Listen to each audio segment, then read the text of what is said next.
नमस्कार दोस्तों, स्वागत है आपका और एक नई वीडियो में और एक नई जानकारी के साथ। आज हम बात करने वाले हैं वट सावित्री व्रत 2026 के बारे में। आखिर पूजा का विधि क्या है, तारीख क्या है और पूजा में क्या क्या नियम संयम करना चाहिए।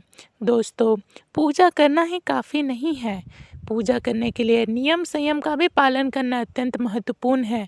पूजा विधि का जानना भी अत्यंत महत्वपूर्ण है। तो आपसे निवेदन है कि आप वीडियो के अंत तक अवश्य बने रहें। आपको बता दें कि वट सावित्री व्रत 2026 का जो है 16 मई को रखा जा रहा है। इस दिन अगर आप सच्चे मन से वट सावित्री का व्रत करते हो तो आपकी जो पति की आयु है वो लंबी हो जाती है, अकाल मृत्यु से मुक्ति मिलती है और हाँ, पति पत्नी के बीच में प्रेम भी बढ़ता है। तो आशा करते हैं कि आप वीडियो के अंत तक अवश्य बने रहें। तो 16 मई 2026 को वट सावित्री का व्रत रखा जा रहा है। इस दिन आपको लाल रंग के कपड़े पहनने हैं, चूड़ियाँ पहननी है, एक दिन पहले ही मेहंदी लगा लेनी है। आपको बिंदी सब प्रकार के आपको मतलब श्रृंगार करके रखनी है। जितना आपसे हो सके इतना श्रृंगार करिए। नेकलेस पहनिए, चूड़ी पहने, पायल पहने, बिंदी, सिंदूर, कान के झुमके, गजरा, जितने भी आपसे हो सके इतना आप श्रृंगार कीजिए। आपको सबसे पहले सुबह जो है जल्दी उठना है। सुबह जल्दी उठने के बाद आपको स्नान करना है।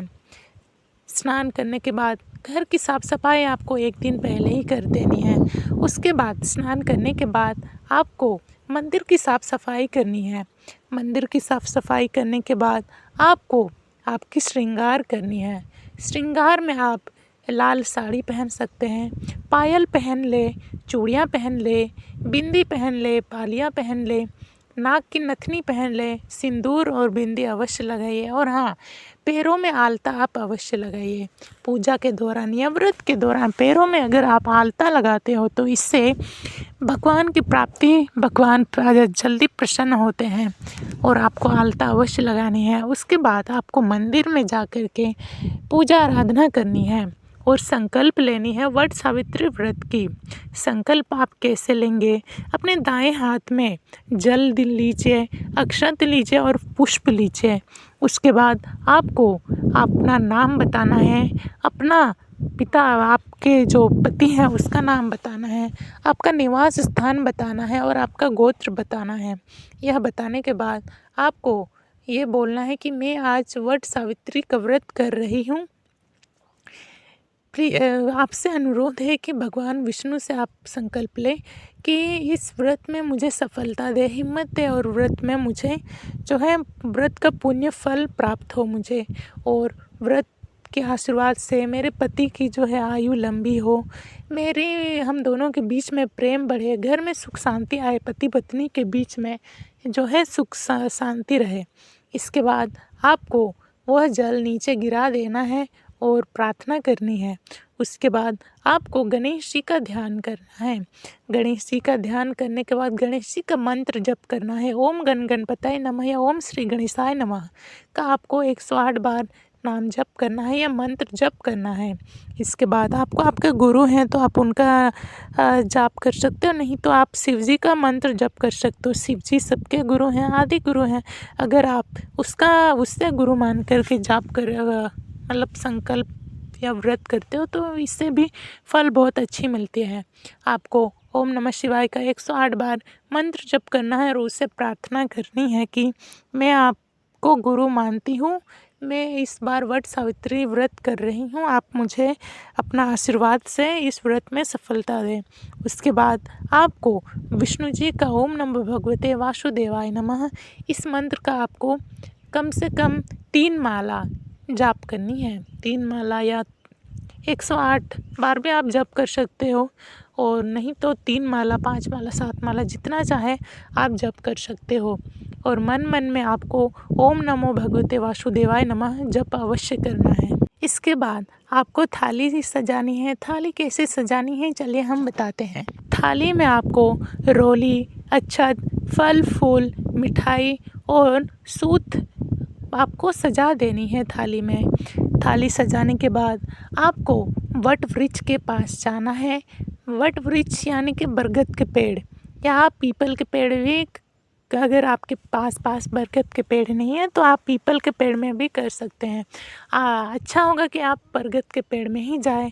बरगद के पेड़ में जाने के बाद आपको पुष्प जल अर्पित करनी है। वट वृक्ष को 1 लोटा जल अर्पित करें। आप उसके नाम से अगरबत्ती जलाएं, दिया जलाएं, फूल चढ़ाएं, अक्षत चढ़ाएं, फल चढ़ाएं, मिठाई चढ़ाएं और आपको सूत जो है 7 परिक्रमा करनी है। परिक्रमा करते करते आपके मन में ओम नमो भगवते वासुदेवाय नमः ये जो है मंत्र विष्णु जी का बीज मंत्र है, ये आपके मन में चलना चाहिए। या आप परिक्रमा करते करते पति की लंबी आयु और सुख शांति जीवन की प्रार्थना करें।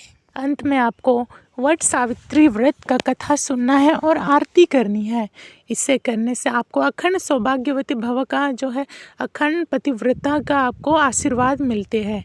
या अगर आप सच्चे मन से इस उपाय को अगर आप पूजा आराधना करते हो तो आपकी पति की आयु भी लंबी हो जाती है और आपको व्रत का पूर्ण फल प्राप्त होती है। चलिए जानते हैं कि आपको किस किस नियम का पालन करना चाहिए। यह पूजा जो होगी सुबह उठने से दोपहर तक चलेगी। अगर इस दिन आपको भोजन नहीं करनी है, पूजा व्रत खत्म होने के बाद आप रात को भोजन कर सकते हैं। आज आपको किसी के बारे में अपशब्द नहीं बोलना है, झूठ नहीं बोलना है, क्रोध नहीं करना है, किसी के बारे में चुगलियाँ भी नहीं करनी है। इस दिन आपको सुहागन महिला को आप चाहे तो जिसको ज़रूरत है उसको लाल वस्त्र दान कर सकते हो। गरीबों को भोजन अगर आप कराते हो तो इससे भगवान विष्णु अत्यंत प्रसन्न होते हैं। बरगद के पेड़ में तीनों देवता का जो है वास होता है। अगर आप इसका व्रत करते हो तो त्रिदेव के आशीर्वाद आपको प्राप्त होती है। अगर इस दिन आप पशुओं को भोजन कराते हो तो इससे भी जो है भगवान आपके प्रसन्न होते हैं और आपका वट सावित्री का जो व्रत रखते हैं इसका पूर्ण फल आपको मिलता है। और इस दिन आपको गरीब बच्चों को दान अवश्य करना है, भोजन अवश्य खिलाना है। जो भी आपसे हो सके इस दिन आपको जो है पवित्र रहना है। जल आप व्रत के बाद ग्रहण कर सकते हो। और हाँ, अगर यह व्रत आप पति के साथ करते हो तो और भी शुभ माना जाता है यह व्रत।